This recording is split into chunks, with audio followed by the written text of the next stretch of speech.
Shalom, selamat berjumpa lagi dengan saya, Gunter Sianturi, dalam renungan firman Tuhan yang kali ini dengan tema memperdalam pengertian. Pengertian maksudnya mengerti apa arti dari sesuatu, apa tujuan itu ada, apa gunanya untuk saya, kira-kira begitu. Saudara, seberapa pentingkah pengertian itu? Dalam Matius pasal 13 ayat 51, ini tentang perumpamaan tentang pukat.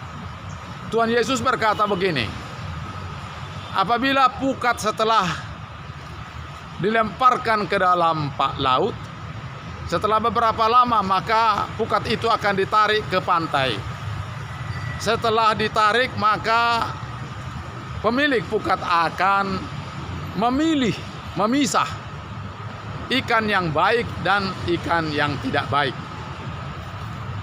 Demikian juga pada hari penghakiman, kata Tuhan Yesus, bahwa Tuhan, hakim yang adil itu, akan memisahkan orang yang baik dan orang yang jahat. Lalu ia bertanya, mengertikah kalian?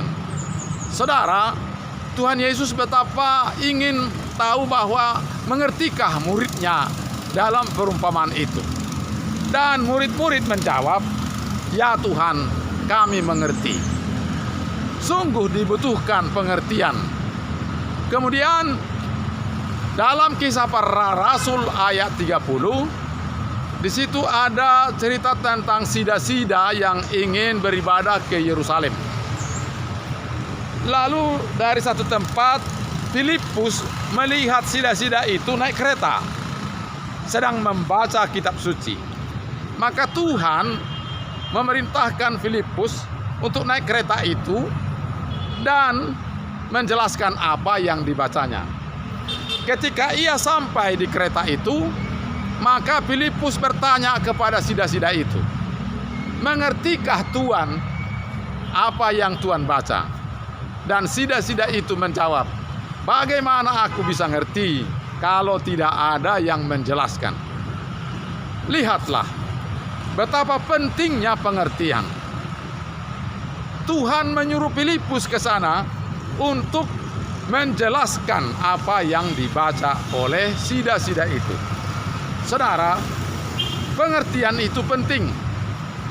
Dalam kekristenan banyak hal-hal yang kita butuh pengertiannya dengan jelas, sehingga kita tidak asal menjadi anggota satu gereja.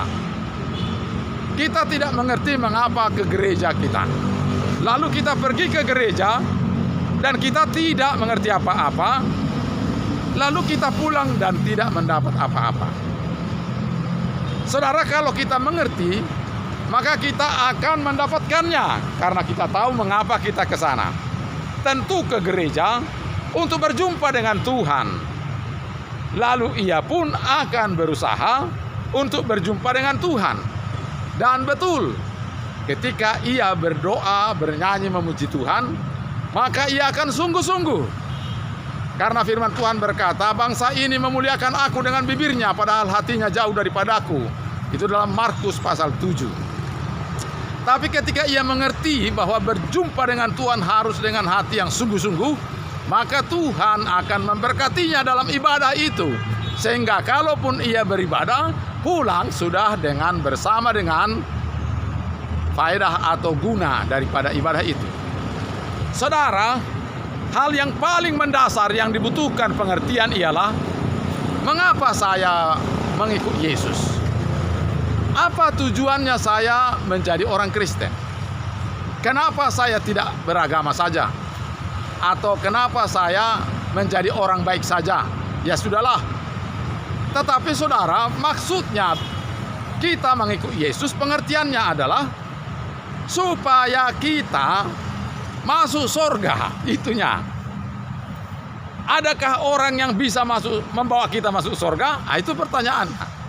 Karena nanti ada satu bencana yang dahsyat, yaitu bumi akan dilenyapkan dan hanya ada dua tempat, satu neraka dan surga.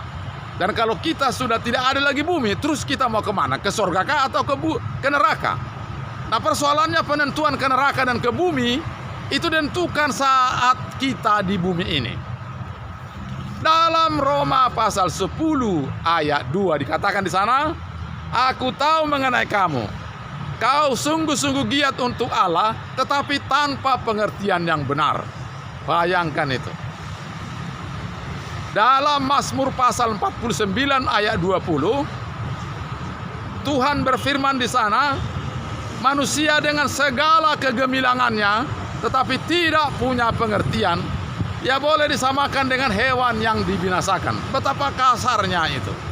Itulah kalau kita tidak punya pengertian. Seperti apa gerangan pengertian yang mendasar tentang kekristenan? Pastilah berhubungan dengan keselamatan. Keselamatan masuk surga itu penghalangnya adalah dosa. Dosa tidak bisa masuk ke surga. Setiap orang harus bersih suci dari dosa baru bisa masuk surga. Kalau misalnya kita orang berdosa, misalnya dari dunia lama, apakah bisa bersih dosa kita? Bisa, saudaraku. Yesus mati di kayu salib, dan itu artinya ia datang ke kayu salib itu untuk memberikan hidupnya menjadi tebusan bagi kita, sehingga dosa kita diselesaikan di sana. Firman Tuhan berkata dalam 1 Korintus bahwa ia menjadi dosa sekalipun ia tidak mengenal dosa. Dosa siapa itu yang ditimpakan kepadanya? Ya, dosa kita. Dengan matinya dia di kayu salib, kita telah dihapusnya dosa kita. Tinggal percaya, dan manusia yang tidak percaya maka dosanya tetap. Firman Tuhan dalam 1 Yohanes 1 ayat 9 berkata, jika kita mengaku dosa kita, maka ia adalah setia dan adil, sehingga ia akan mengampuni segala dosa kita dan menyucikan kita dari segala kejahatan. Lihatlah saudaraku, kita pun di gereja setiap hari Minggu mengaku dosa. Kita pun waktu berdoa, kita juga mengaku dosa supaya diampuni.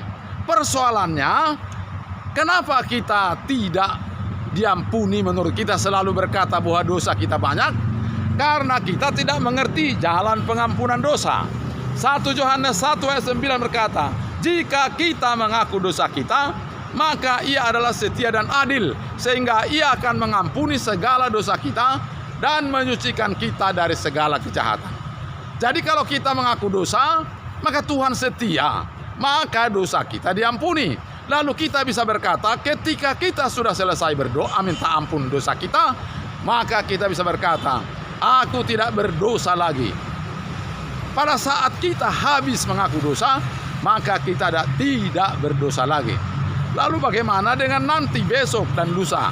Apabila kita jatuh dalam dosa lagi, kita berdosa lagi, ya, tetapi Tuhan mengatakan dalam 1 Yohanes pasal 2, sekalipun kita jatuh dalam dosa, Tuhan Yesus masih setia menjadi pengantara pengampunan dosa kita. Jadi kita bisa bersih dari selalu dari dosa. Bagaimana jaminannya? Jaminannya adalah Efesus pasal 1 ayat 23, bahwa Roh Kudus diberikan kepada kita menjadi jaminan sampai kepada kesudahannya. Jadi Roh Kudus itu yang akan mengingatkan kita supaya kita datang pada Tuhan. Dengan demikian maka kita pastilah akan masuk surga. Yohanes pasal 10 ayat 28. Aku memberikan hidup yang kekal kepada mereka dan mereka pasti tidak akan binasa, kata firman Tuhan. Ada kepastian di sana. Roma 5 ayat 8 dan 9. Lebih-lebih karena kita telah dibenarkan oleh darahnya, kita pasti akan diselamatkan dari murka Allah. Ada kepastian di sana kita diselamatkan. Kita percaya saja. Yohanes 14 ayat 2 dan 3. Aku pergi ke sorga, kata Tuhan Yesus, menyediakan tempat bagimu. Dan apabila tempat itu sudah kusediakan, maka aku akan datang kembali menjemputmu, supaya di tempat di mana aku berada, kamu pun berada. Betapa jelasnya bahwa kita telah memiliki hidup yang kekal. Saudara, itulah pengertian. Itulah pengertian yang harus kita mengerti. Itu bukan saya yang bilang, bukan orang bilang, tetapi Tuhan yang bilang. Kita tinggal percaya, dan percaya itu artinya percaya kepada firman Tuhan. Kalau firman berkata begini, maka kita percaya, dan itu kita lakukan. Kita yakini bahwa seperti itulah sebenarnya. Jadi hari ini kita bisa berkata bahwa saya pasti masuk surga. Dosa saya sudah diampuni Tuhan. Jika saudara masih banyak dosa, segeralah masuk ke dalam kamar atau kemanapun, berdoalah di sana, mintalah pengampunan kepada Tuhan, dan percayalah kepada firman Allah bahwa kalau kita datang mengaku, maka Ia mengampuni. Maka percaya juga bahwa dosa kita sudah diampuni, maka kita pasti masuk surga. Terima kasih, Tuhan memberkati. Sampai jumpa. Salam.